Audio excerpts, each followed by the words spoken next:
আমরা আপনাদেরকে বারবার বলে দিচ্ছি, এই যে তার প্রমাণ দেখেন। এটা আমার লাগানোর 2 দিন পর ভাই একটা নতুন সেট কিনছে, লাগানোর 2 দিন পর থেকে আর সেটটা কাজ করতেছে না।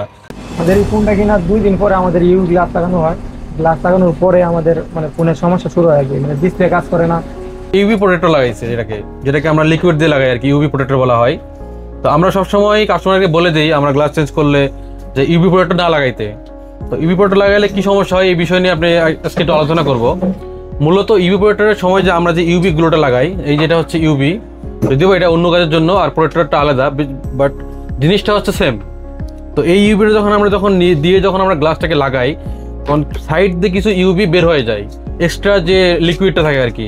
ওই লিকুইডটা ইউভিটা এমন একটা জিনিস এবং এটার একটা এতটা শক্তিশালী যে এটা যদি আপনার কোনো বাটনে লাগে, কোনো স্পিকারের মধ্যে ঢোকে, যদি কোনো র্যাবনের সাইডে যায়, র্যাবনের সাইডে যাওয়ার পর সর্বোচ্চ 2 দিন আপনি সেটটাকে চালাতে পারবেন। তারপরে ডিসপ্লেটা হয় টাচ বন্ধ হয়ে যাবে অথবা ডিসপ্লেটা পুরোপুরি বন্ধ হয়ে যাবে, মানে নষ্ট হয়ে যাবে। এটা কনফার্ম ভেঙে যাবে। আমরা যখন গ্লাস চেঞ্জ করি তখন আমরা অনেক পাই, উপরে ইউভি প্রোটেক্টর ঠিক আছে কিন্তু নিচে গ্লাস ভেঙে গেছে, আবার ইউভি প্রোটেক্টর সব গ্লাস ভেঙে গেছে। কখনোই কোনো সেটের মধ্যে ইউভি প্রোটেক্টর লাগাবেন না।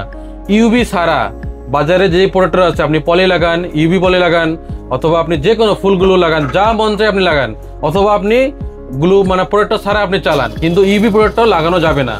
আমরা আপনাদেরকে বারবার বলে দিচ্ছি, এই যে তার প্রমাণ দেখেন। এটা আমার লাগানোর 2 দিন পর ভাই একটা নতুন সেট কিনছে, লাগানোর 2 দিন পর থেকে আর সেটটা কাজ করতেছে না।